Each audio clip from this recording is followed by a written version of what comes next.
Hai, Assalamualaikum warahmatullahi wabarakatuh. Hai, kenalin aku Silvi. Di sini kita akan bahas tentang bumi dan tata surya bab 7 kelas 7 dengan materi bumi dan satelitnya. Tunggu dulu. Sebelum kamu masuk ke materinya, pastikan posisi kamu nyaman dan jangan lupa siapkan alat tulisnya sebagai catatan agar kamu tidak lupa. Selamat belajar! Tujuan pembelajaran kita hari ini yang pertama mendeskripsikan perbedaan satelit alami dan satelit buatan. Yang kedua, mendeskripsikan akibat dari pergerakan bumi dan planet lain terhadap fenomena alam di bumi. Kalian udah tahu belum satelit itu apa? Satelit alami merupakan benda luar angkasa yang bukan buatan manusia. Artinya, perbedaan satelit alami dan buatan ini sudah ada jauh sebelum peradaban manusia dimulai. Berdasarkan pengertian tersebut, maka planet yang mengelilingi bintang atau pusat galaksi termasuk satelit alami. Kita mengetahui 8 planet yang ada di dalam sistem tata surya, yaitu Merkurius, Venus, Bumi, Mars, Jupiter, Saturnus, Uranus, dan Neptunus. Nah, planet-planet tadi itu merupakan satelit alami dari matahari. Namun, tidak semua planet yang memiliki satelit alami, contohnya Merkurius dan Venus. Selain itu, setiap planet memiliki satelit alaminya. Contohnya, Bumi memiliki bulan, Mars memiliki Phobos dan Deimos. Jupiter memiliki beberapa satelit, yaitu Io, Europa, Ganymede, Callisto, Metis, Adresti, Thebe, dan lainnya. Saturnus memiliki satelit alami, yakni ada Atlas, Mimas, Janus, Titan, dan lain-lain. Uranus memiliki Ariel, Titania, Cordelia, dan Bianca. Kalau Neptunus memiliki Triton, Thalassa, Glatea, dan masih banyak lagi. Jika satelit alami sudah terbentuk secara alami dalam sistem tata surya, maka berbeda dengan satelit buatan. Satelit buatan merupakan benda luar angkasa yang dibuat khusus oleh manusia. Sejarah mencatat satelit buatan pertama yang meluncur merupakan buatan Rusia bernama Sputnik 1. Satelit Sputnik 1 meluncur untuk pertama kalinya pada 4 Oktober 1957.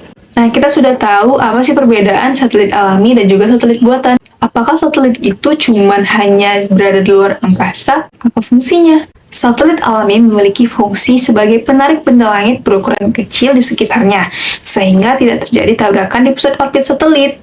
Satelit alami juga berfungsi untuk memantulkan sinar dari bintang di sekitarnya. Hal tersebut membuat planet memiliki cahaya meskipun di malam hari. Satelit alami bumi, yaitu bulan, dapat menjadi penyebab pasang surut air laut, sehingga memudahkan nelayan untuk mencari ikan. Kalau satelit buatan, berdasarkan navigasinya, satelit yang berfungsi untuk memberi informasi posisi pesawat terbang atau pesawat.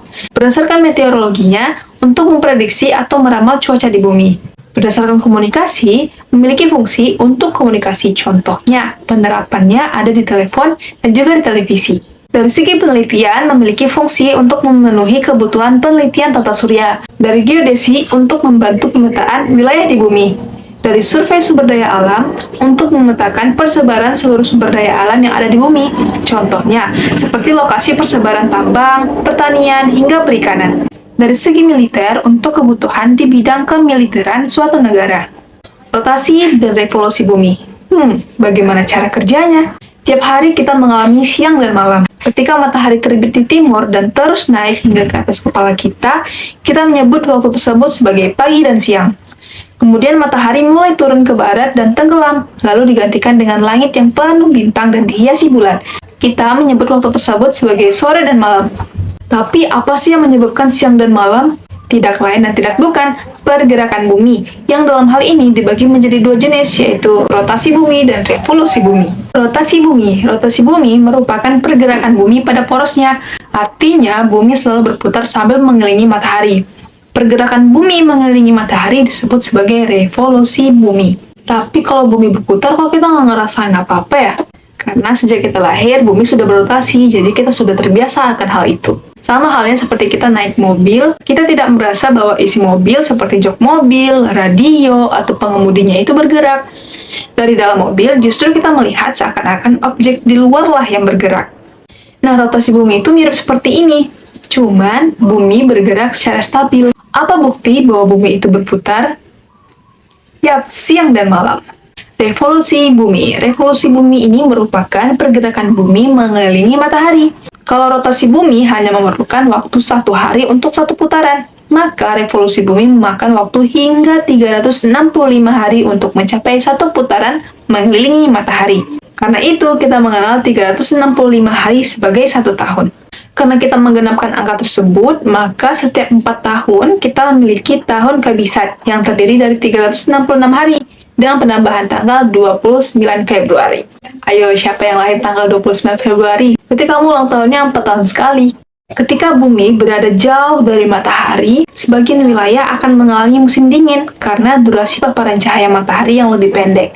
Sementara itu, ketika bumi berada lebih dekat dengan matahari, bumi menerima cahaya matahari lebih lama sehingga terjadilah musim panas dengan durasi siang hari yang lebih panjang. Indonesia sendiri tidak terlalu merasakannya karena kita berada di garis khatulistiwa. Itu tadi pembahasan tentang bumi dan tata surya bab 7 dengan materi bumi dan satelitnya. Nah, sekarang kita tahu perbedaan antara satelit alami dan satelit buatan. Dan kita jadi tahu kenapa tuh kalau kita di malam hari, bulan serasa mengikuti kita ya. Ternyata di sini ada revolusi dan juga rotasi bumi. Oke, sekian dulu pembahasan kita hari ini. Jika kamu masih punya pertanyaan, kamu bisa tanya di kolom komentar. Terima kasih. Dah, assalamualaikum warahmatullahi wabarakatuh.